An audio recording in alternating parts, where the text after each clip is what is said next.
اللہ الرحمن الرحیم اللہم صلی علی سیدنا و مولانا محمد و بارک وسلم۔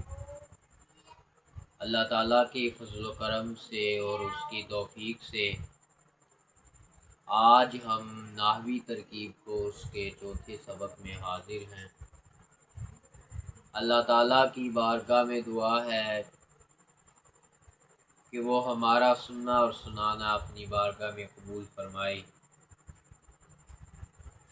ہم نے جملہ اسمیہ کی ترکیب مکمل کی تھی، آج جملہ فعلیہ کی ترکیب شروع کرتے ہیں۔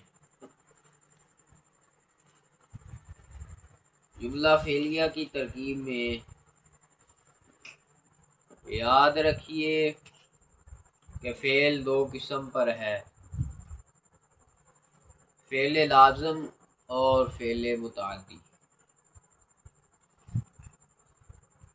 فعل لازم کی تعریف: فعل لازم وہ فعل ہے جو صرف فاعل کو چاہے، مفعول کو نہ چاہے، اس کو مفعول کی ضرورت نہیں ہوتی۔ مثلا چلنا، زید چلا، یہاں مفعول کی ضرورت نہیں ہے۔ فعل متعدی جو مفعول کے بغیر بھی پورا ہو جائے وہ فعل متعدی ہوتا ہے۔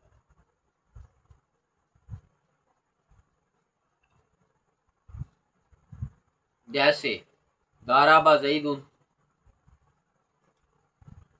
اب اس کے لیے مضروب ہونا چاہیے، کوئی مضروب نہ ہو تو مارنا پٹائی واقع نہیں ہوگی، تو یہ فعل متعدی ہے۔ فعل متعدی کبھی ایک مفعول کا تقاضا کرتا ہے، کبھی دو کا۔ اردو میں فعل لازم اور فعل متعدی میں فرق کرنے کی نشانی فعل لازم کا ترجمہ کرتے ہوئے جملے میں نے کا لفظ نہیں آتا۔ فعل لازم کا ترجمہ کرتے ہوئے جملے میں نے کا لفظ نہیں آتا، اور اگر فعل متعدی کا ترجمہ کیا جائے تو نے کا لفظ آئے گا۔ اردو ترجمے میں نے کا لفظ آئے گا۔ جیسے قمت، میں کھڑا ہوا، اس میں نے کا لفظ نہیں ہے تو یہ فعل متعدی ہے۔ فر زید، زید بھاگا، اس میں بھی نے کا لفظ نہیں ہے تو یہ بھی فعل متعدی ہے۔ ضرب زید عمرا، زید نے عمر کو مارا، زید نے عمر کو مارا، تو اس میں نے کا لفظ آ گیا، اس میں نے کا لفظ استعمال ہو گیا، تو یہ فعل متعدی ہے۔ اکلت، میں نے کھایا، اب یہ بھی فعل متعدی ہے۔ شربت، میں نے پیا، یہ بھی فعل متعدی ہے۔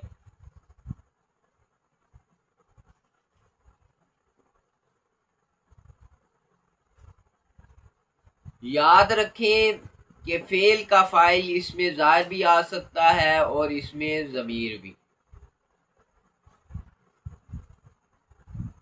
فعل کے لیے فاعل ہمیشہ چاہیے، ایسا کبھی نہیں ہو سکتا کہ فعل تو آ جائے اس کا فاعل نہ آئے۔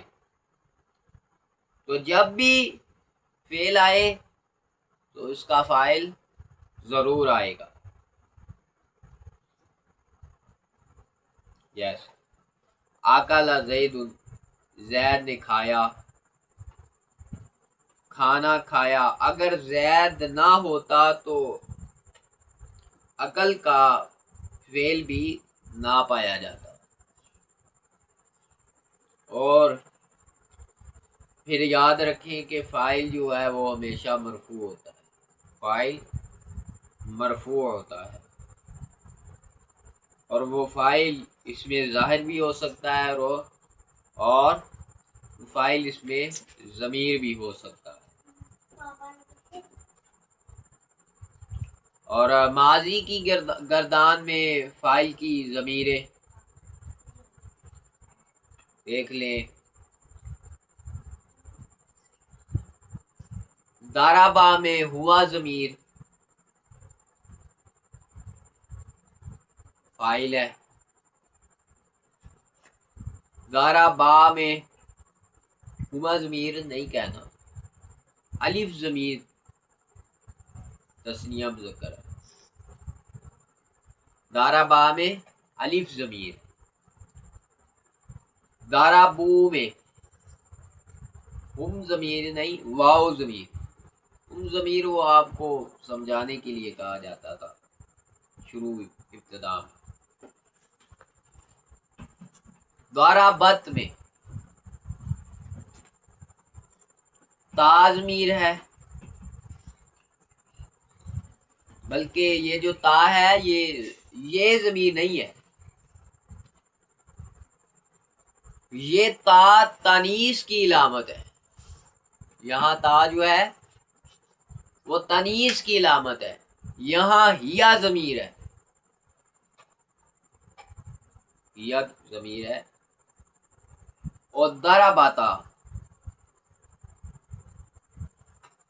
ضرباتا الف تثنیہ مؤنث ہے. اس میں جو ہے الف جو ہے وہ ضمیر ہے، اور تا جو ہے یہاں بھی مؤنث کے لیے آئی ہے. ضربنا یہاں ضمیر بارز ہے، اور نون جمع مؤنث غائب کا ہے. ضربتو، ضربتو یہ جہاں جو ہے تا جو ہے حرف تا یہ ضمیر ہے، اور یہ ضمیر باز ہے. ضربتما، تما ضمیر باز. تم، ضربتم میں تم ضمیر باز. ضربتی میں حرف تا ضمیر اور بارز ہے. ضربتما میں تما ضمیر بارز. ضربتنا میں تنا ضمیر. ضربتو میں تا حرف جو ہے وہ ضمیر ہے، اور ضربنا میں نون ضمیر بارز ہے.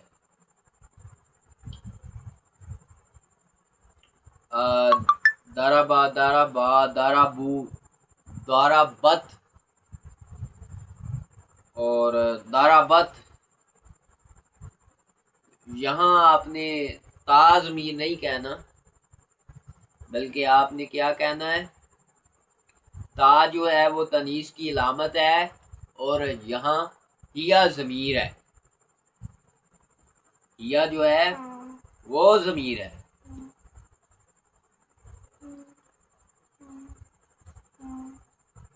اور آپ تیون ضمیر بھی یہاں کہہ سکتے ہیں. ضربتو، تون ضمیر بھی کہہ سکتے ہیں، اور تون ضمیر بھی کہہ سکتے ہیں. ٹھیک ہے. تا ضمیر نہیں کہہ سکتے. تا جو ہے وہ مؤنث کی علامت ہے. مضارع کے صیغوں میں دیکھیے. یضربو، یہاں یضربو میں کون سی ضمیر ہے؟ ہوا ضمیر. یضربانی میں الف ضمیر اور نون یہاں کون سا ہے؟ نون اعرابی ہے. یضربان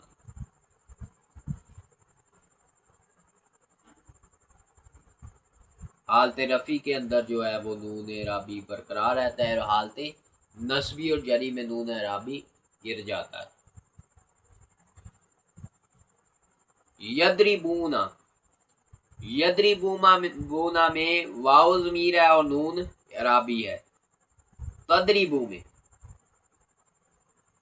یا ضمیر ہے. تضربانی میں الف ہے اور نون اعرابی ہے. یضربنا اس میں نون ضمیر ہے. تضربو میں انتا ضمیر ہے. انتا مخاطب کے لیے، مخاطب کے لیے انتا کی ضمیر آتی ہے.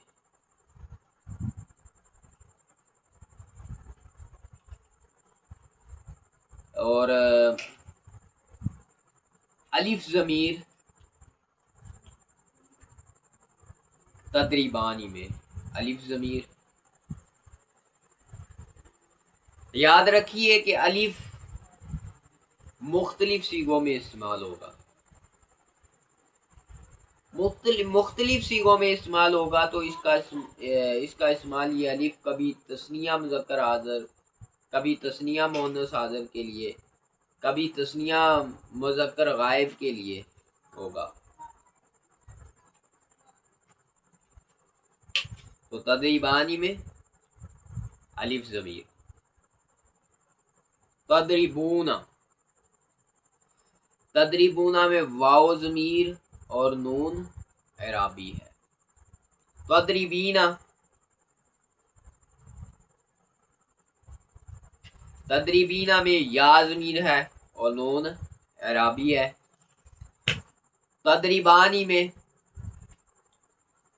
الف ضمیر ہے اور تضربنا میں نون ضمیر ہے. اضرب میں اور ادریبو میں انا ضمیر ہے. یاد رکھیے کہ الف ضمیر نہیں کہنا، انا ضمیر ہے. اور ندریبو میں نحنو ضمیر ہے. ایک اس کے بعد ضروری ضابطہ ہے، وہ لکھ لیجئے گا. وہ یہ ہے کہ 14 صیغوں میں سے 2 صیغے ایسے ہیں جن کا فاعل اس میں ظاہر آ سکتا ہے، باقی سب کا فاعل اس میں ضمیر آئے گا. 2 صیغے ایسے ہیں جن کا فاعل اس میں ظاہر آ سکتا ہے اور باقی کا فاعل اس میں ضمیر آئے گا. وہ 2 صیغے کون سے ہیں؟ وہ 2 صیغے واحد مذکر غائب کا ایک صیغہ ہے اور دوسرا واحد مؤنث غائب کا صیغہ ہے. اسی طرح دارابا کا فاعل جو ہے وہ آگے، جیسے دارابا کا فاعل آگے آ سکتا ہے. اسی طرح دارابت کا فاعل آگے ہندن آ سکتا ہے، لیکن اس کے علاوہ کسی اور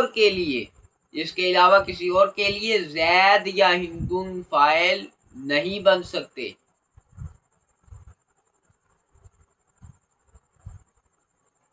پہلا اور چوتھا صیغہ یعنی واحد مذکر غائب کا صیغہ یا واحد مؤنث غائب کا صیغہ جب آ جائیں تو اب آپ دیکھ سکتے ہیں کہ آگے فاعل اس میں ظاہر تو نہیں. اگر فاعل آگے اس میں ظاہر آ رہا ہے تو اس پر رفع پڑیں گے، اور اگر آگے کوئی فاعل اس میں ظاہر نہیں آ رہا تو اسی کے اندر ضمیر نکال لیں گے. سمجھ آ گئی ہے؟ دوبارہ سمجھیں کہ جب عبارت میں پہلا اور چوتھا صیغہ، وہ کون کون سا ہے؟ کون کون سا صیغہ ہے؟ واحد مذکر غائب اور واحد مؤنث غائب کا صیغہ آ جائے تو اب آپ دیکھ سکتے ہیں کہ آگے فاعل اس میں ظاہر تو نہیں آ رہا. اگر آگے فاعل اس میں ظاہر آ رہا ہے تو اس پر رفع پڑیں گے، اور اگر کوئی فاعل اس میں ظاہر نہیں آ رہا تو اسی کے اندر ضمیر نکال لیں گے. ایسے ضرب زید. مثال سے آپ کو بات اچھی طرح سمجھ آ جائے گی. ضرب کے لیے فاعل زید ہے، ضرب کے لیے فاعل زید ہے.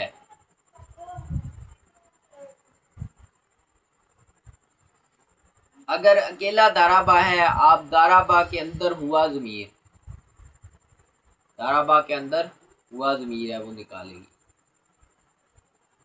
ضرب، اب آپ نے دیکھا کہ یہ پہلا صیغہ ہے، اس کا فاعل آگے اس میں ظاہر آ سکتا ہے.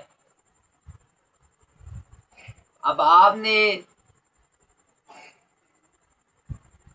تلاش کیا کہ آگے کوئی فاعل آ رہا ہے، آگے تو کوئی فاعل آ ہی نہیں رہا، تو اس کے اندر ہی ضمیر نکالیں گے. ضرب زید میں ضرب فعل ہے اور زید فاعل آگے آ رہا ہے، اور اگر اسی طرح یہاں تو زید آگے فاعل آ گیا نا، اگر ضرب آ گیا اور آگے فاعل نہیں آ رہا، آگے فاعل موجود نہیں ہے، تو اس صورت میں آپ کیا کریں گے؟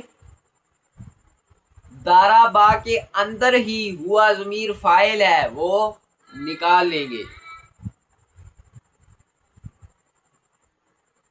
اسی طرح ضربت ہے،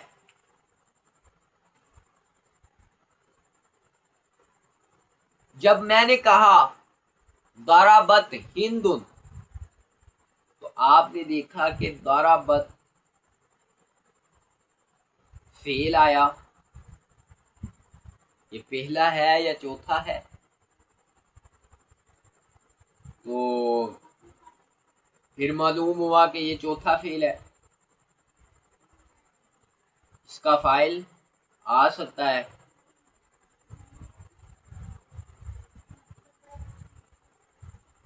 پھر آپ نے دیکھا کہ ہند کا لفظ آ رہا ہے تو اس کے لیے کیا بن رہا ہے؟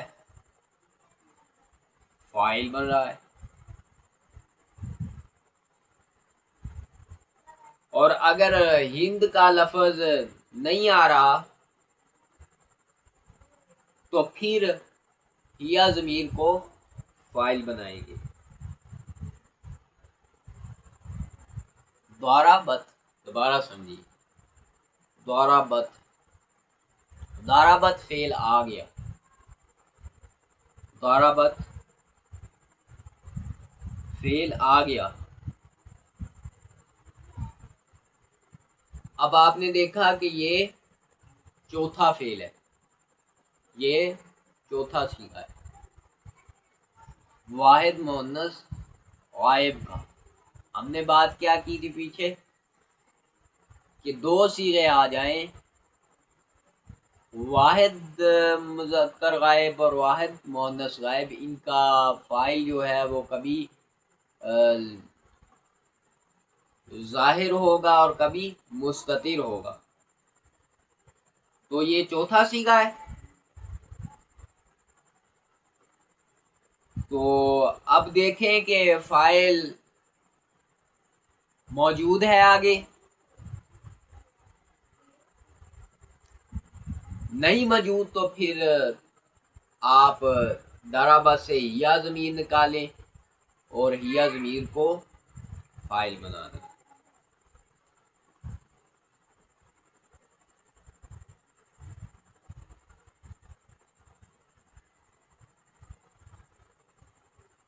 معلوم ہوا کہ ان دونوں میں بھی اس میں ظاہر کا فاعل آنا ضروری نہیں ہے،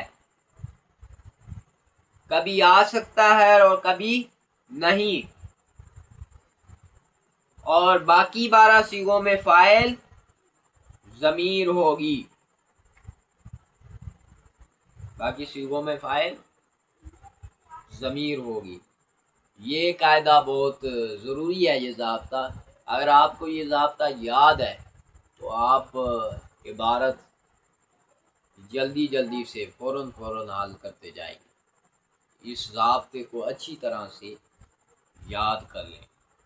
اللہ تعالیٰ عمل کی توفیق عطا فرمائے، وہ ہمیں دین کو سمجھنے کی توفیق عطا فرمائے، آمین۔ وما علینا الا البلاغ۔